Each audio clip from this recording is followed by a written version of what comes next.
through all those slides. That'll take too long.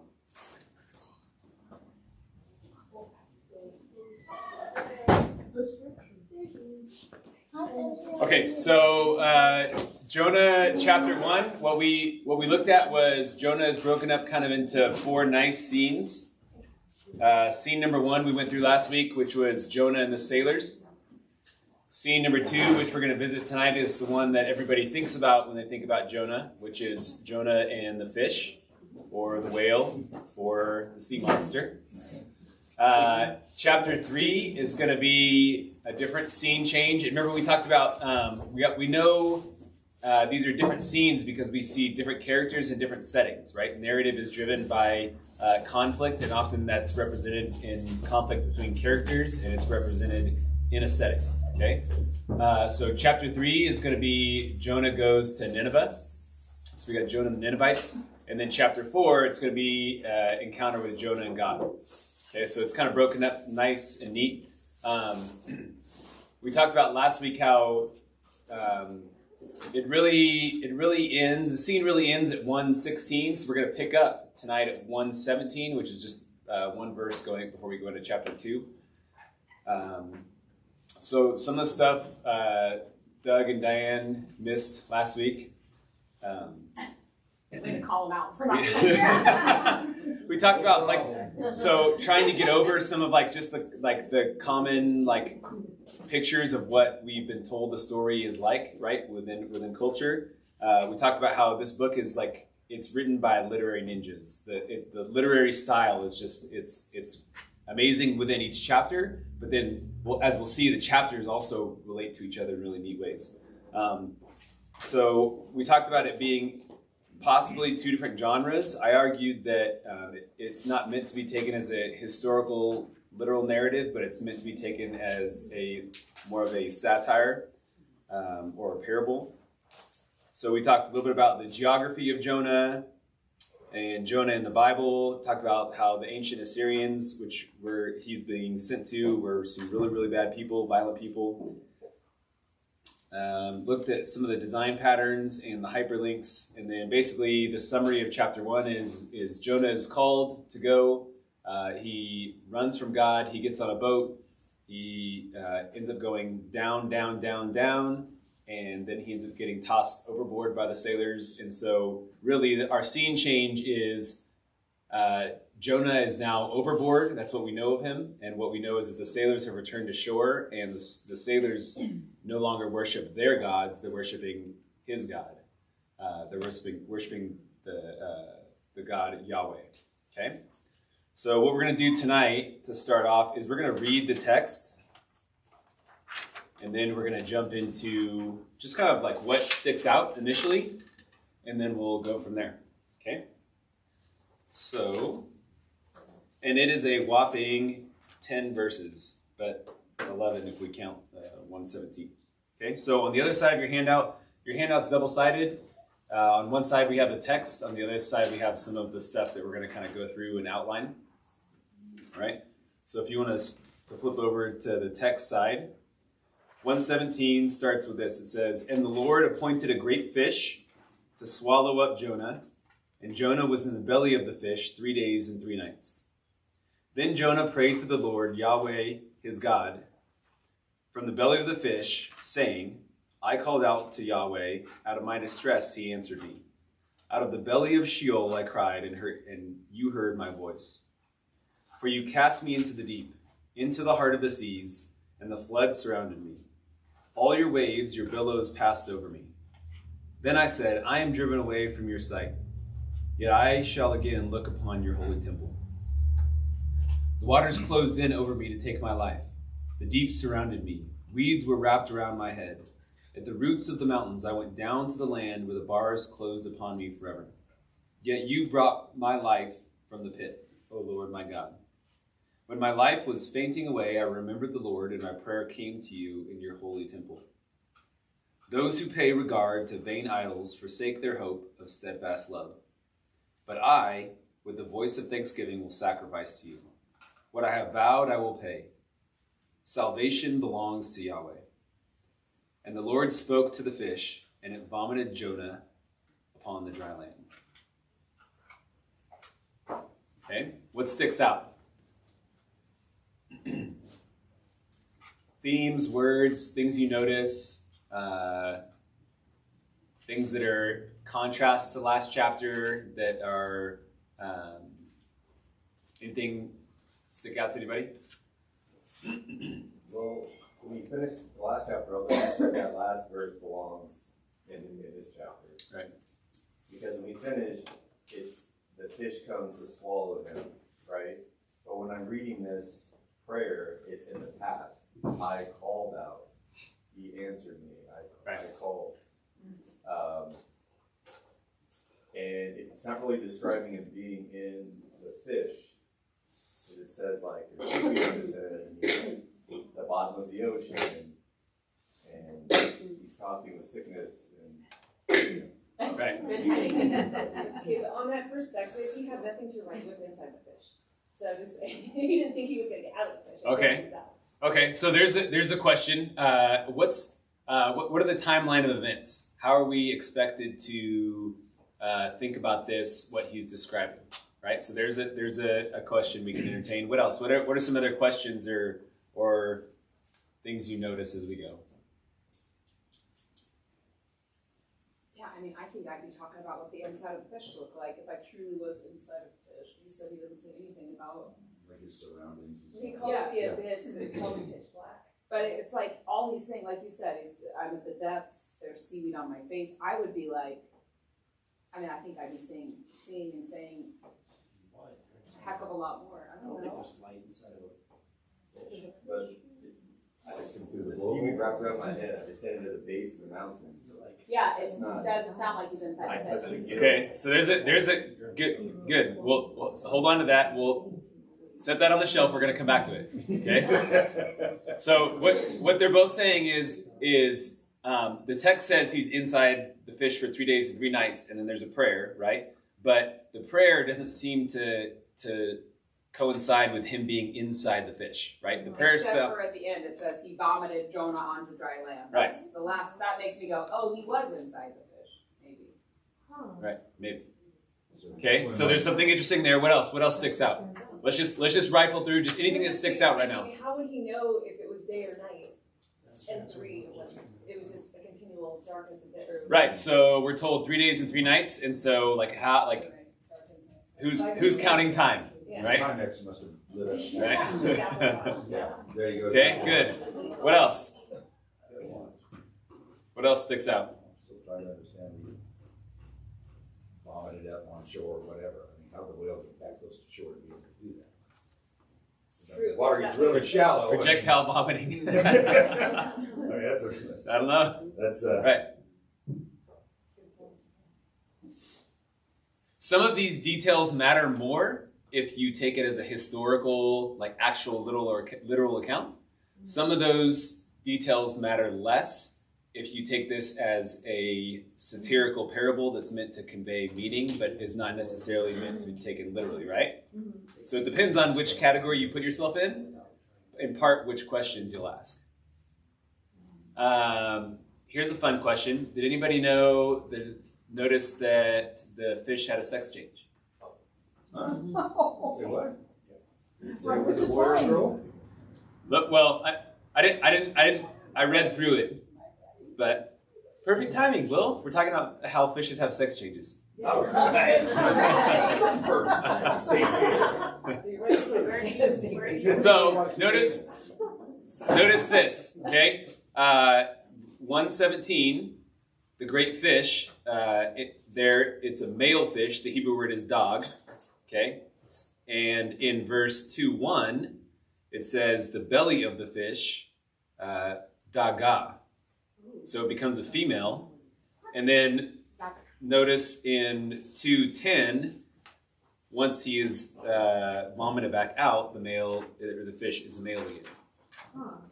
But you wouldn't know that. I don't see that in my Right. text. You wouldn't know. Well, I that's why I put it in here. I know, but how would any other? You'd have to read Hebrew, which is the original audience read it in Hebrew. Or is it the feminine aspect of the male fish? Because all beings have masculine and feminine aspects. is asking. Okay. Is it an actual different fish, or is it a feminine aspect within the male fish? Because it says the belly Right. of the fish. Is the belly the feminine aspect of a male fish? So I think you're picking up on something. We'll get there. So here's another question that we could ask. Did Jonah die? Anybody? Let's pit some people against each other. Who thinks Jonah died? 2? Get out. 3? Yeah? Just kidding. I mean, died inside Died. the fish? Just Or in general. Yeah, I think they eventually died. Well, not eventually. Does he die in chapter 2? No? In this chapter, did he die? Okay, so we've talked about some of these. Why does the prayer sound like Jonah's outside the fish? When did he get swallowed? Why does the fish have a sex change? 3 days and 3 nights. As we read the prayer, does Jonah repent?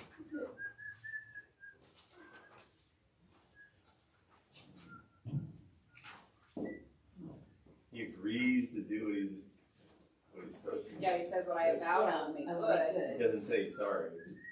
Okay. Repent means to turn away from, so Right. he actually did finally go to Nineveh, but was that by his own choice? Right. Okay. So that's another. All of these are like questions we want to ask tonight. Well, how did he survive for 3 days and 3 nights? I mean, nobody drinks salt water from the ocean. I mean, that's pretty. He ate his stomach fast for 3 days and 3 nights. There's an air bubble. Oh, yeah, inside He was a the balloon. that's cartoon. All right. So here a couple of themes that I want us to kind of highlight as we look at this chapter. Okay. We've talked about like motifs within Hebrew literature, and this is probably one of the most paradigmatic themes within Hebrew literature. Is rebellion leads to exile. Exile leads to death. Death requires rescue, and rescue is salvation. Okay, and we see that in the very beginning with Adam and Eve. That's the archetype that's set up, right? Adam and Eve are in rebellion, and so they go into exile. Exile is outside of the garden. After their exile, God says, because they can no longer eat from the tree of life, that they will die, and God describes that as returning to dust. That requires a rescue, and God says one of your descendants is going to come along and is going to ultimately crush the snake, which started the issue in the first place, which is a foreshadowing of Jesus and resurrection. Okay, same thing here with Jonah, right? Jonah rebels. He goes into exile, the belly of the fish. He goes away from God. We'll look at and kind of question, does or doesn't he die? And he's rescued, right? It's a common literary motif that pops up over and over again. I'm sure you can think of other biblical stories or examples that provide this. 2 other themes are the theme that life is depicted as moving toward the presence of God, and those are represented as Eden or the temple, right? The presence of God is in the temple, or God walked in the Garden of Eden, and death is depicted as moving away from the presence of God. And so if you remember back to our biblical cosmology that we talked about here, right? Jonah starts on dry land, right? And he tries to take the sea to go away from the presence of God. And he ends up being tossed into the sea. And we looked at this distinction last week about he's being called to arise, but he's going down, right? God calls him to arise. He goes down into the ship. We see a little miniature rise with, like, he comes up out of the ship, but then he's immediately tossed back down. And in chapter 2, we see he's going to continue that descent. So into the sea, into the abyss, the pit, the deep, the darkness, and ultimately into Sheol, which is the grave. Okay? And so the juxtaposition here is this is as far down as Jonah can go, and what he's running from is the presence of God. Okay? And we'll see that's why he mentions the temple as well. Okay? So probably the most important themes we could think about, right? Life and death. Jonah is very much about life and death. We talked a little bit about so one of the beautiful things I think about like Jonah just in general is it represents how detailed this literature is. We looked at how in chapter 1 there was this chiastic structure. What we're also going to see is that chapter 1 relates to chapter 3 and chapter 2 relates to chapter 4. And it's all like this book is all kind of interwoven within themes. So if we notice, we're going to continue the theme of going down, right? So in the last chapter, it was down to Joppa, down to the ship, down inside the ship, down to sleep. In this one, we see him sinking all the way down to the bottom of the ocean. Okay? Both of these chapters end in the same way. And what the author is trying to get us to do is to contrast the sailors and Jonah, right? So if we remember, how did chapter 1 end? No, we're starting, well, that was before, but how did it end? You remember? Sacrificed Jonah and made vows to follow our God. Right, so Jonah wasn't their sacrifice. They returned to land, and then they offered a sacrifice, and they made vows to follow Yahweh instead of their gods, right? So we're going to end in the same way. Jonah ends here, saying, "But I, with the voice of thanksgiving, will sacrifice to you. What I have vowed, I will pay. Salvation belongs to Yahweh." Okay? So remember, in chapter 1, when we were comparing and contrasting Jonah and the sailors, who was actually following God? Right? The sailors, which brings the irony, right? Like these pagan sailors, they're the ones that are following God, and here we have the prophet running from God, right? Could we believe what Jonah was saying in chapter 1? No, right? The sailors, right? So the sailors say that they fear, and they show that they actually do fear in different ways. Jonah says that he fears, but he doesn't, right? So in chapter 2, we should already have this like general distrust of like anything Jonah's going to say. The author is setting this up like, yeah, he doesn't like. I mean, in chapter 1, we learned he was a hypocrite, right? Like he said one thing and he did another, and so he can't be trusted. And so we should be carrying that forward from chapter 1 into chapter 2. Okay. One of the other things about just structure for this text is if we look, this text is, instead of like an A, B, C, D, and then reversing backwards, this one goes A, B, C, B, C, A. Okay, so it still has very much a structure to it. But one of the things that I want to point out is virtually every word in this poem is like copyrighted from the Psalms, right? So it's like a copy and paste. Like the Hebrew writers had no problem with copywriting. In fact, they did it on purpose to hyperlink stuff back into different stories. So let me show you. This is pretty cool. A guy has kind of put this all together. It's a little bit harder to see. Do you see that all? You blow it up? I'm saying you email. Oh yeah, I can send this to anybody. But if you notice, like, look, I called out from my distress to Yahweh, and He answered me. To Yahweh in my distress, I called out, and He answered me. Psalm 121. From the belly of fish, I shouted for help, and you heard my voice. Psalm 31. You heard my voice, a plea when I shouted for help. And I mean, like it. I can email this to you guys if you want, but it just goes on down the line. I mean, these texts are, in a sense, like there's added to it, but a lot of it is just straight up copy and paste, which shows you the amount of knowledge that the author had of the Psalms and the amount of detail that went into writing this text, right?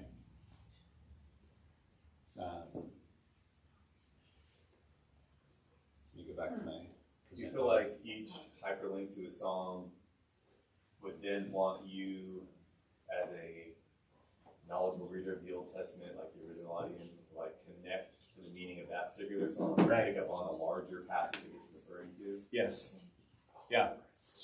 I mean, one of the things we take for granted is this was very much a oral culture, right? And so a lot of what they didn't have TV shows to sit around and binge watch, right? So when they told stories, they told them over and over and over again to pass them on to the next generation, because all that next generation was going to have was the memory of those stories to then pass them on again. So they had to repeat them over and over and over again, and as they repeated them, they really fine-tuned them. Okay, so the author is giving us massive amount of hyperlinks in this text. Let me ask you, you say fine tune. Right. However, you know how things go today. You know, I tell you, hey, I went to the store, I bought milk, butter, and eggs. And then you tell Will, hey, Doug went to the store, he bought milk, some cottage cheese, and eggs. Right. And you know, the story changes as it goes, as it's told. So, I mean, is it more maybe embellished, or, you know what I'm saying, refined? Good question. Yeah, it is a good question. Telephone game, we all played it. Yeah, I mean, Yeah. you know what I'm talking about. I mean, we've all done that little exercise or whatever, where, you know, they tell you something, you're supposed to repeat it on down the line. By the time it gets to the end, Right. man, it's Doug drove to San Francisco, bought, you know, crab legs and, Right. you know, all kinds of stuff, and, you know, nothing even what the original story was, so. That's a great question. I'm going to move. So, two different views that, you know, depending on how you read this text, as chronological or a poetic view, here are two different proposals of how to read this text. Okay, so a chronological view is going to read this as verse 117 is like this is going to go like it's bullet points, like in order, right? So Jonah is thrown overboard.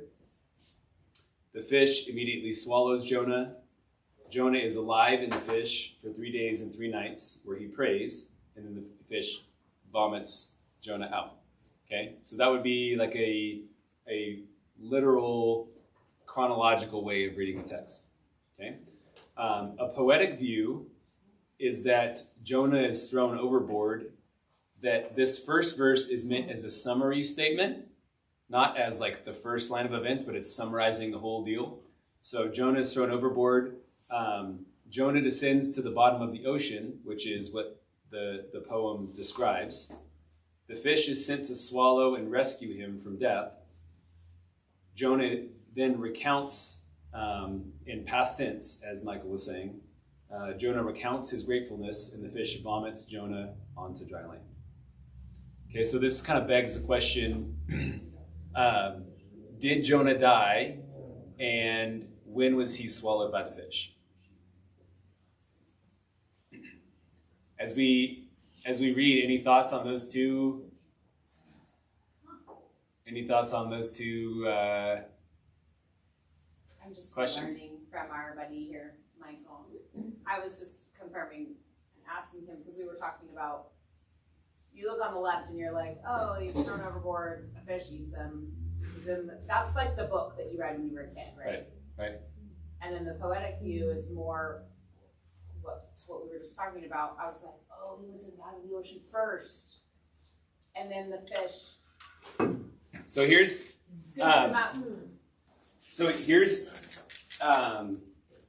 I would argue, I'll put my cards on the table, but I would argue for that it's the second, it's the poetic view, and here's why.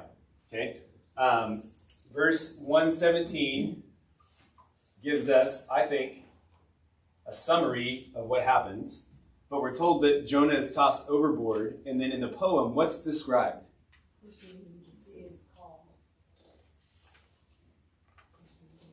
Okay. What does Jonah describe? Does he describe anything about the fish? No. Okay. And in the first stanza there in A, where does he say he's going? Sheol. Okay. He says, you cast me into the deep, into the heart of the sea. The flood surrounded me, the waters, the deep, the weeds. He describes weeds being wrapped around his neck, right? To the roots of the mountains. Remember we talked about the pillars holding up the earth. So there's this idea that like these are the mountains below, and he's sunk all the way down, and he's got seaweed wrapped around his neck, and he's at the roots of these mountains. And he says, I went down to the land whose bars closed upon me forever. So this idea that there's gates down here, right? And like he's entering into death. So everything within the poem describes his descent in the sea down to the bottom. Well, in 4 he says, I said I have been banished from your sight. Right. So like I envision he just keeps going further. Right. Which the imagery is if this is the presence of the God, presence of God, right, in the temple, and this is as far away as you can get, is Sheol. Here. Okay? So that's why, I mean, and you don't have to agree with me. That's the fun of like why we do these things, right? Is you can disagree with me. That's one of the reasons why I would say the poetic view is what's being communicated.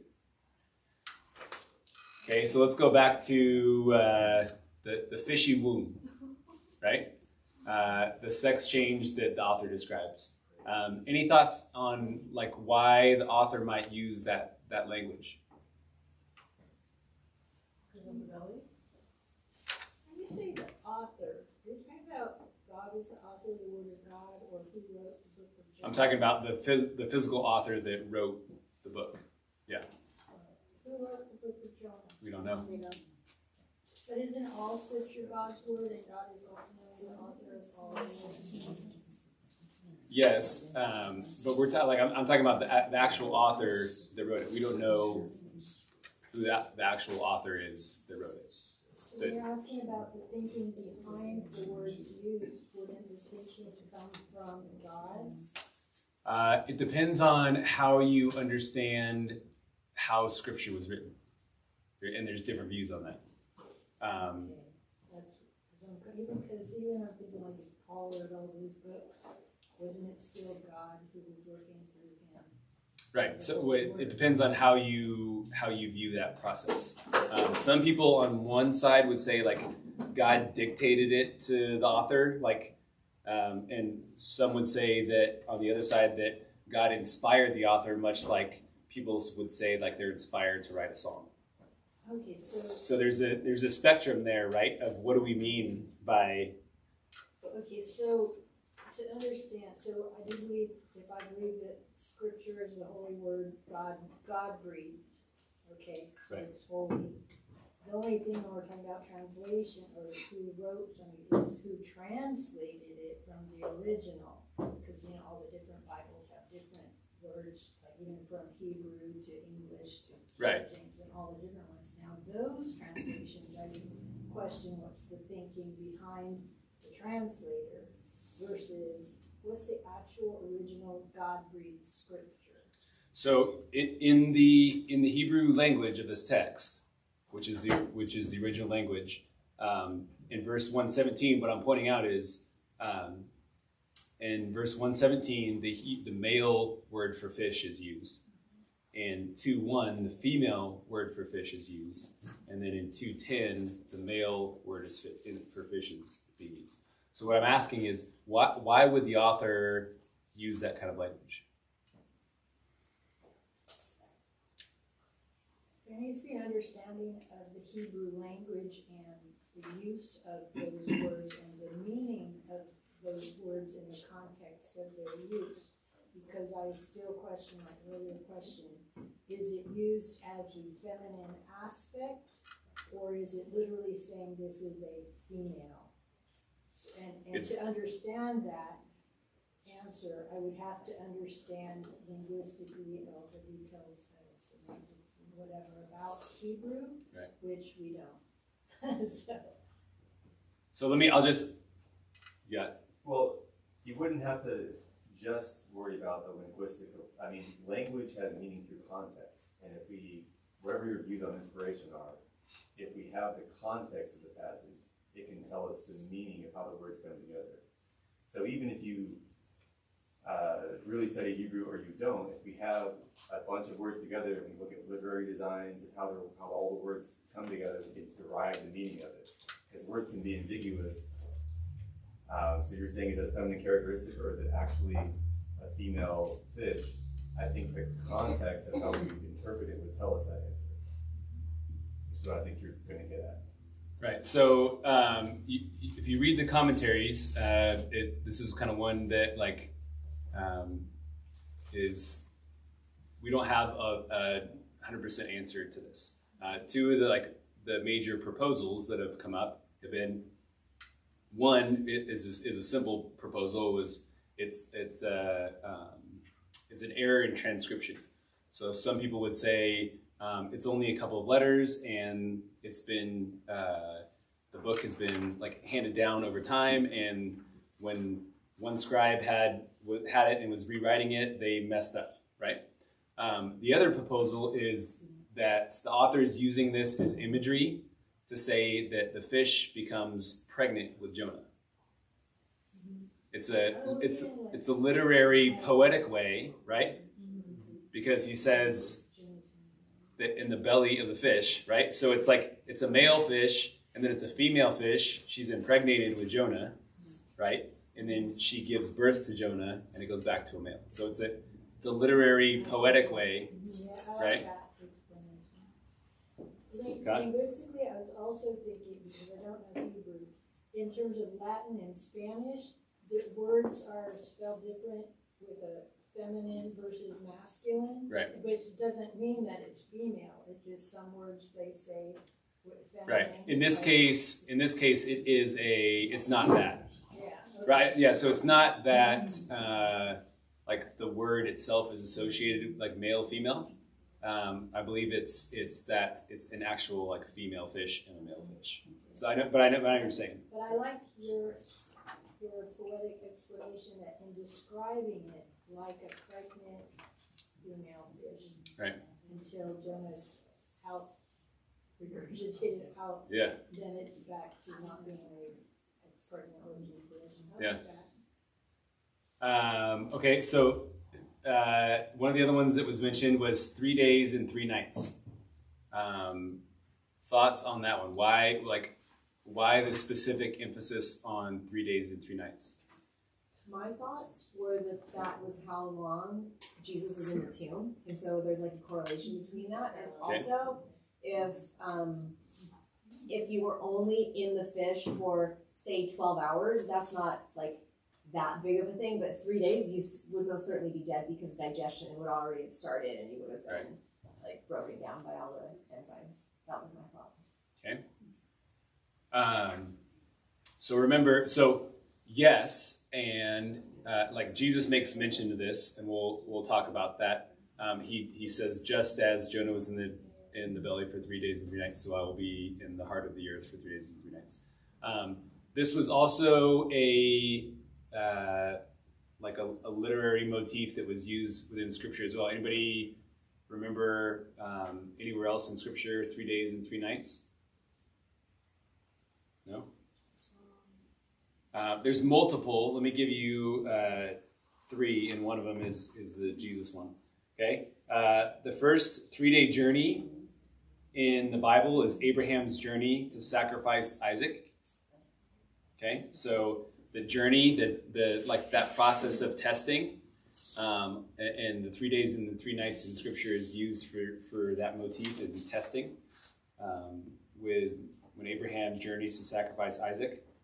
It also can give reference to death. So Jesus compares his own death to Jonah. The one that Trish was saying was Jonah. Jesus says, just as Jonah was 3 days and 3 nights in the belly of the huge fish, so the Son of Man will be there 3 days and 3 nights in the heart of the earth. And then it gives reference to salvation. So the journey of the Israelites from Egypt through the waters to Mount Sinai took 3 days. Okay, and there's multiple others, but there's themes of testing and death and salvation that should be coming up in our minds, or they were kind of given in the minds of the Hebrews. Okay.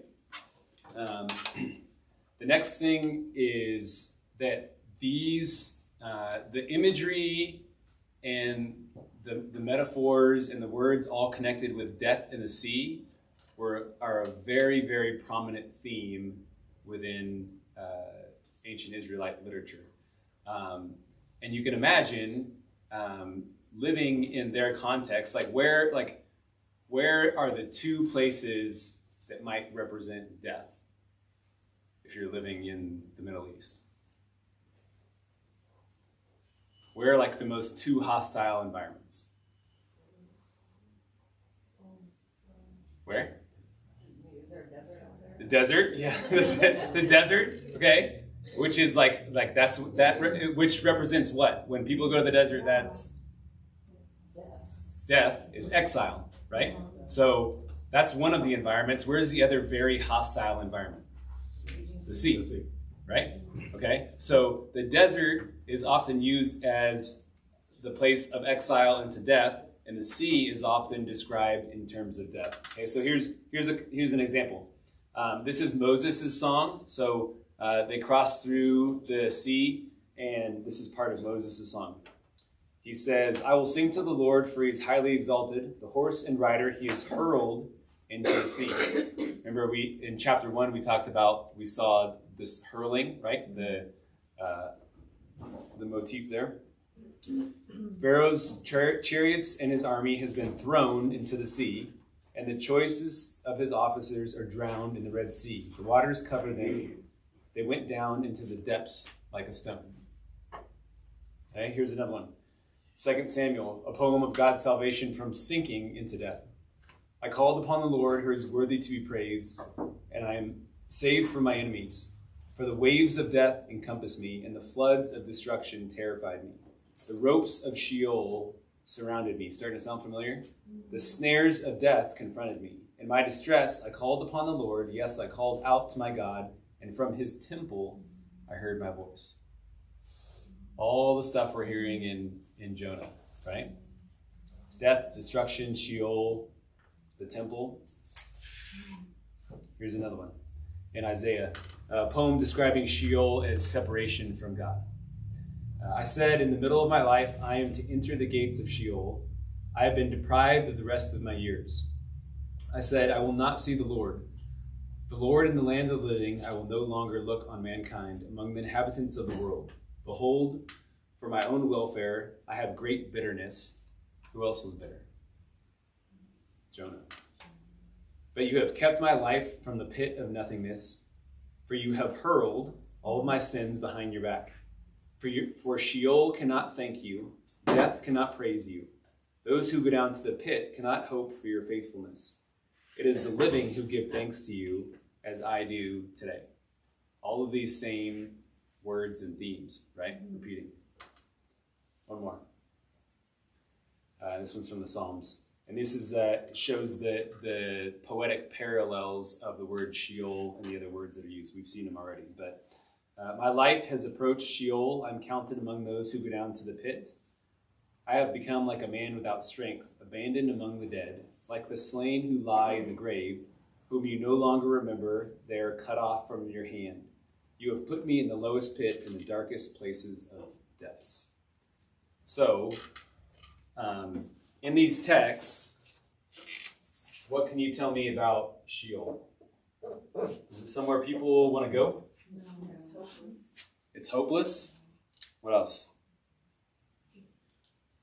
Cut off from being able to see God or mankind, or to even give thanks, apparently. Cut off from God, cut off from relationships with everyone else.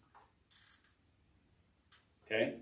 It's down. If we're representing up as the place where God's presence is, it's represented as down, sinking, right? Okay? I was going to say it's decreation, Right, if you go back, It's the formless void is there. The Spirit's hovering over the water. So Right. this chaotic water is there. And Jonah goes away from Israel, God, down into those chaotic waters into Sheol. So he's decreating himself in a sense. right. And then up, back onto what? Dry land. The God of water and dry land. So this recreation is being born again. Great. Yeah, that's perfect imagery. So if we think about Genesis 2, right? What does God do? God takes the dust from the earth and he forms mankind, right? And the goal is for them to be with God, right? But because they've been cast out into exile, God says eventually you will return to dust. Okay? And so you have creation and decreation, right? Decomposition. A return to nothingness, emptiness, darkness. Sheol is always talked about in terms of negation. So it's absence of God, absence of relationships, it's darkness. It's all negative, all in negative terms. Okay? And this is what Jonah is describing. He's using these words. If we look in verse 3 and in verse 5, these are the words he uses. The belly of Sheol, the deep, the heart of the seas, the river, waters, deep, the kelp, and the base of the mountains.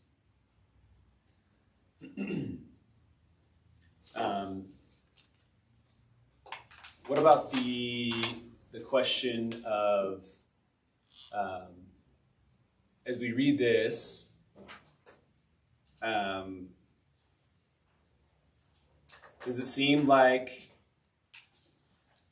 Jonah is repenting like the sailors?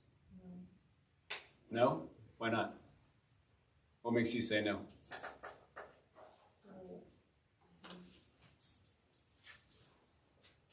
He seems more sad for himself and his situation. Okay.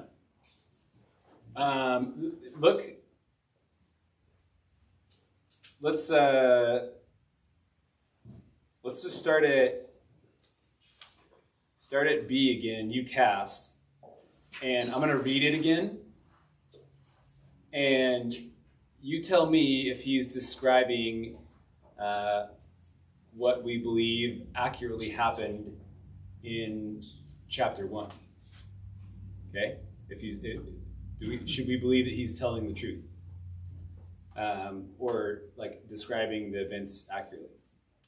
So he says, "For you cast me into the deep, into the heart of the seas, and the flood surrounded me. All your waves and your billows passed over me. Then I said, I am driven away from your sight. Yet I shall look again to your holy temple. The waters closed in over me to take my life. The deep surrounded me. Weeds were wrapped around my head at the roots of the mountains. I went down to the land whose bars closed up upon me forever. Yet you brought up my life from the pit, O Lord. When my life was fainting, I remembered the Lord, and my prayer came to you in your holy temple. Those who pay regard to vain idols forsake their hope of steadfast love. But I, with the voice of thanksgiving, will sacrifice to you what I have vowed I will pay." Anybody notice anything with the pronouns there?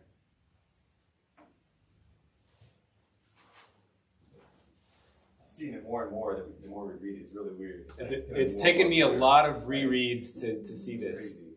Yeah. Okay, so I'll point a couple things out that I think the more I've read this poem or his prayer, the more this seems to stick out to me. Okay. In chapter 1, who casts Jonah into the water? Okay. Who does Jonah blame? God. Okay. He says, "Then I said, I am driven away from your sight." Right. He ran. But he says God drove him away. Okay, so that's twice he's blamed God here. Okay, he says, "I remembered the Lord." Should we read that as pride or repentance? Then he says, "Those who pay regard for vain idols." Who are those that pay regard for vain idols? Who were those in chapter 1? The sailors, right? He says, so let's just take that out and let's say the sailors. So the sailors forsake their hope of steadfast love. Well, not in chapter 1 they didn't, right? Then he says, "But I, with the voice of thanksgiving, will sacrifice to you what I have vowed, what I will pay." Has Jonah done, up to this point, has Jonah done any sacrificing or vowing? Who did it last chapter? Right? So you see what the author is doing. The author is setting up this contrast of he's casting the blame on God for this. He's puffing himself up, almost like it almost seems like because he remembered the Lord, like that's what saved him. Right? He's like, I'm the one that remembered. That's what sent my prayer to the temple, and God responded. So an action on his part, not. Right. And then he's saying, those who pay regard to vain idols, they've forsaken the steadfast love of God. But I, with the voice of thanksgiving, will sacrifice to you. The more I read this prayer, the more I just go, oh, like the author is like he's setting the hook even deeper for these chapters 3 and 4 that we're going to get into, because it seems like Jonah is turning a new leaf here, right? It seems like he's saying like, oh, I'm sorry, God, like I'll go do what you asked me to do. What version is this? NASB, I think. Mine sounds different. With I mean, when I read mine, it does sound like he has more of a contrite heart. When he says in verse 6, he says, "To the roots of the mountains I sank down, the earth beneath barred me in forever. But you, Lord my God, brought my life up from the pit. When my life was ebbing away, I remembered you, Lord, and my prayers rose to you, to your temple. Those who cling to worthless idols turn away from God's love for them, but I, with shouts of grateful praise, will sacrifice to you. What I have vowed, I will make good." I feel like that still says the same thing. So similar. I mean, he does give God the credit for saving his life, right? He definitely does that. I'm not sure what you're alluding to in your interpretation of the use of I, because we all have to personally choose God and personally regard God and to turn back to God. There's no other pronoun for ourselves to do that than I. And we can't say God made them turn to God, because God gives us that freedom. You're either with me or you're not with me. Right. Because I'm with you, but you're either going to regard me or you're not going to regard me. Because God's always with us. Yeah, what I'm pointing out is in the first two cases, when he's using certain language, he's saying that he's blaming God for being the one that cast him over, right, when the sailors did it. He's saying that he was driven away, like God is who drove him away when he's the one that ran away. And then the sailors threw him over. If he believes that God is in all things and creator of all things, and then he would blame God for working through the sailors to throw him over, I could understand that. I mean, I often find myself confronting God when the people around me are not supportive. You know what I mean? It's like, God, why are you not working through these people with love? You know, that kind of a thing. So I do relate to Jonah in that manner. right, and we're meant to, I think, relate to Jonah. I think the author is inviting us to relate to Jonah in some certain ways. I think some of us Right. have said similar prayers. Yeah. Anything else stick out? I think it's really cool that you were pointing out that Jonah says it, but the sailors did it. Right. He said he was afraid, they were afraid. He says he'll sacrifice and worship God, but they did it. And then I also was thinking how this, because the story kind of goes backwards and forwards. Yeah. That when he's doing this prayer about the idol thing, because I remember I asked you about that, like why do the idols? And reading it again just right now, seeing it connected with the pagans, right, and the sailors, but also I'm starting to think that's a shot at the Ninevites, since they are people who sacrifice to other gods. So he's like, cool, I'll go preach to those Ninevites, but there's no salvation for them. There's no hope. In my prayer Yeah. right now, they have Yeah. no hope. Only Yeah. me, who fears you and sacrifices in Right. your temple. And if the idea is to go preach in Nineveh, but he's saying, I'm going to go to your temple, Israel God, that he has no regard for these people he's called to go preach to. He's in his own prayer, he's denying them a chance of salvation. Right. Well, and we have to remember too, narratively, we know more than the characters in the story, right? So if we're just reading the narrative, Jonah has no ideas that these sailors returned back to shore and sacrificed to Yahweh and began worshiping him, right? He has no idea that happened. But also, like as we'll see, what's going on here is, and I'm trying to not get into it, but because if you've read chapter 3 and 4, you know what's coming, right? But the author's doing some foreshadowing here of some compare and contrast that he's setting up later on. So I'm trying not to get us into that, because if we do, then it'll. But if you've read the story, then you know where it's headed, right?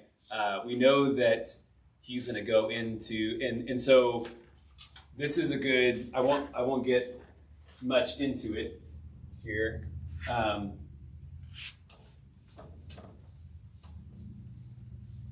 But again, it just goes back to the literary structure that's set up here, with chapters 1, 2, 3, and we'll come back to this, 4, where these two chapters, 1 and 3, relate to each other, because we're meant to compare and contrast the sailors and the Ninevites, right, with Jonah, okay? And then in each of these, Jonah has a prayer in 2 and 4.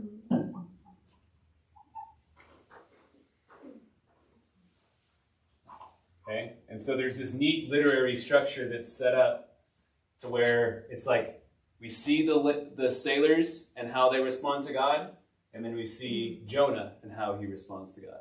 And then we see again how the Ninevites respond to God, and then we see how Jonah responds to God. And so part of what is happening here is these chapters are mirrored in a certain way, right? We have the going down, and we have the sacrifice and the vows, right? So these two are meant to be compared and contrasted. But then when we get into the next chapter, chapter 3, we'll do that again. So we'll compare, like, how do these compare the sailors and the Ninevites, right? What are their responses to God? And the irony, I mean, if you know what's coming in chapter 3, right? You know the irony is like what Jonah is saying is wrong. There is hope for those that have put their trust in idols if they repent, right? But that's what Jonah knows to be true, and he in the next chapters he's going to say, God, I didn't want to go in the first place because I knew you were like this, and so there's some rich irony in his statement. Also in the fact that he says, like, okay, God, like, I'm going to vow and sacrifice to you, but then we learn, like, he goes and doesn't do that. He's reluctant. He fights against God in, like, every way possible in this process, right?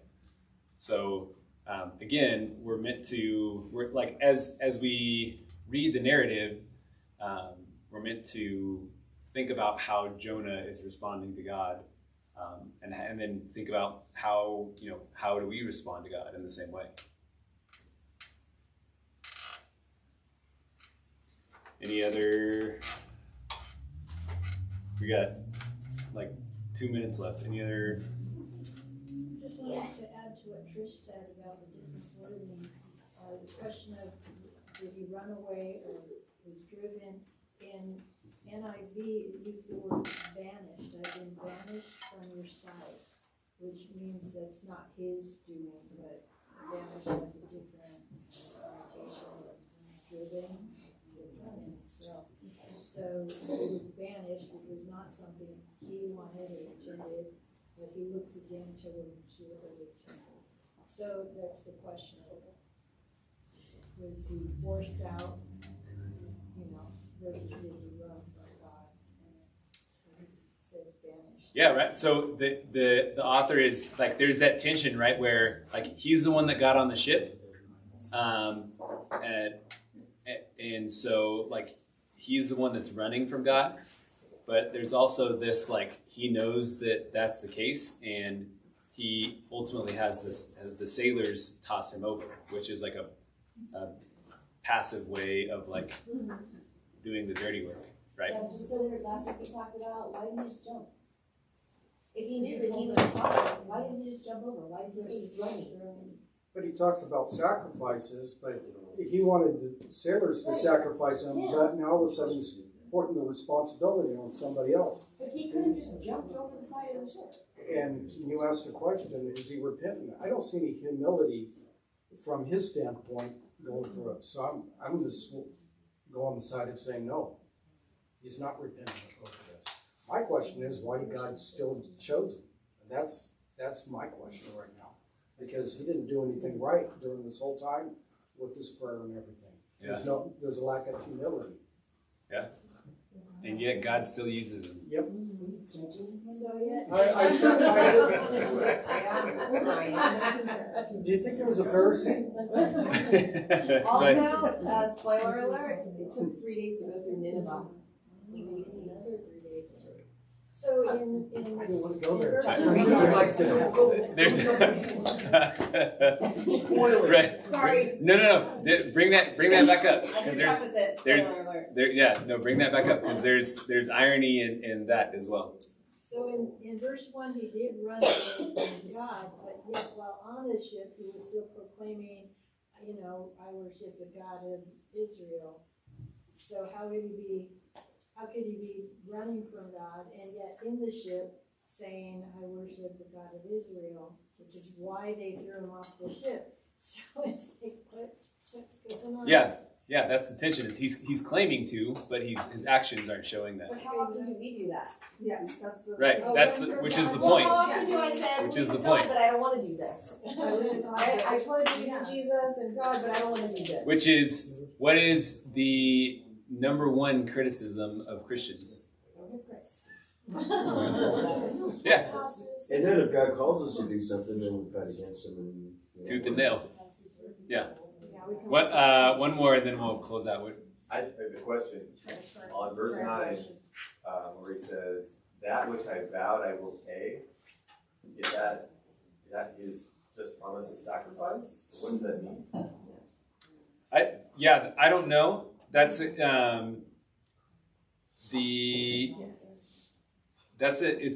an interesting phrase.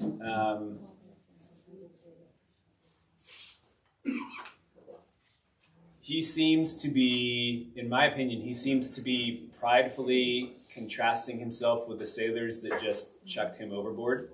Yeah. Right? I have to look in, I don't know if there's anything there in the language, like how great of a translation that is. So I don't know. We can look real quick. What is it? Jonah 2:9. 2:9. Let me see.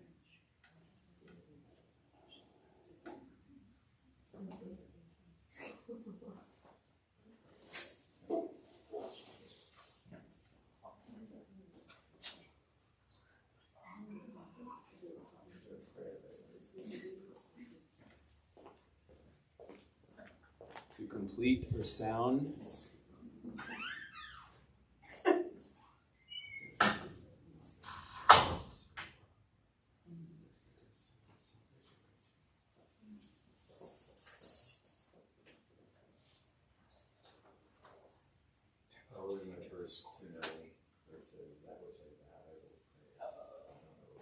The word's used in terms of payment or restitution, restoration. Could just be right there. We talked about the sacrifice. Could do that.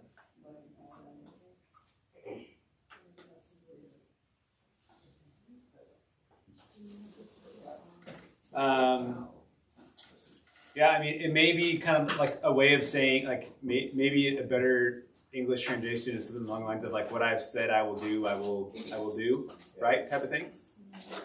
So but immediate context, and I will go to your temple, all sacrifice.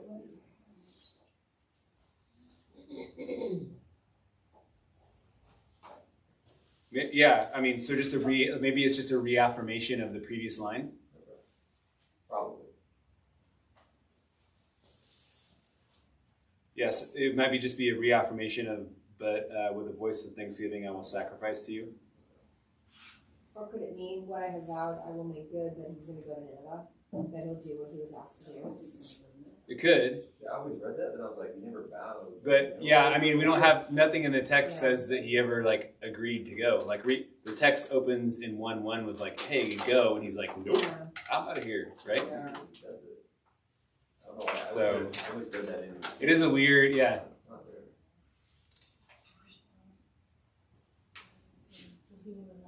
Okay, so Here, quick. it says the vow, that's what it says, is a vow, a promise he made with God. That's the word was nadar. Yeah, it's definitely, the vow is definitely meant to compare and contrast with the vows that were made by the sailors in the because that's how the previous chapter ends, right? Mm-hmm. Is they vow and sacrifice. Mm-hmm. So he's saying he's going to go do this, but then again, we'll see. Like we're through the whole book, we're meant to look at, is Jonah really going to do what he says, right? And so what we'll find out in chapter 2 and chapter 3 is like he's not going to make good on this. At least we're not told he ever does. He says that he'd rather die. So we're meant to it's a continual contrast between Jonah and the Ninevites and the sailors. Okay. So let's wrap this up. I'll pray. Just recap of where we've been, right? Jonah, we're contrasting Jonah with the sailors. Then we have his prayer in the fish. And we're ending here. Verse 10, and the Lord spoke to the fish, and he vomited Jonah out on dry land. So we have another scene change here, right? From the boat to the fish, from the fish to dry land. And so we're going to pick up here next week, and we're going to see if Jonah is actually going to make good on what he's been sent to do. And chapter 2 begins with it's like hitting the restart button. Michael, you can read me 3:1. Now the word of the Lord came to Jonah the second time, saying, right? So this is like, it's like hitting the reset, right? Take 2, right? It's like, this is our intermission here, and this is meant to be like, okay, take 2. Like this is scene 3, and we're gonna find out like, okay, like he's ran away, now he's forced to be there, and is he gonna make good on this? Like what's gonna happen now? Is he still gonna have faith in God? Because it seems like he ran from God when bad things happen. I praise you, Jesus, you're Right. the only salvation, and and now it's like, okay, he's saved, but is he gonna run again? And remember where he's going, right? These are like the most like bad, evil, violent people, empire, in the known world, right? And he just got vomited up on shore to this place. It would be like you know, it would be like in the mix of like the Holocaust, a Jew taking a ship and like having to walk into, yeah, you know, and like, could you imagine? And you're not just walking in there, right? What are you walking in there to proclaim? What they're doing is wrong. What they're doing is wrong. Yeah. We need change. Yeah. Yeah. That's his need change. Yeah. So that's where we're headed. That's where we're going. Is somebody like that walking into the enemy camp, a lamb into the lion's den to like proclaim God's message. All right. Let me pray and we'll call it night. Father, thank you for tonight. Thank you for just a beautiful story. God, I pray that we would be able to compare and contrast ourselves with the different characters in the story, with Jonah, with sailors. God, I pray that when you call, that we would respond unlike Jonah. God, may we return to you. May we be oriented towards your temple, your Eden. May we run to your presence. We love you. Amen. All right, to be continued. It's a lot of work you put into this, David. Thank you. Yeah. Love it.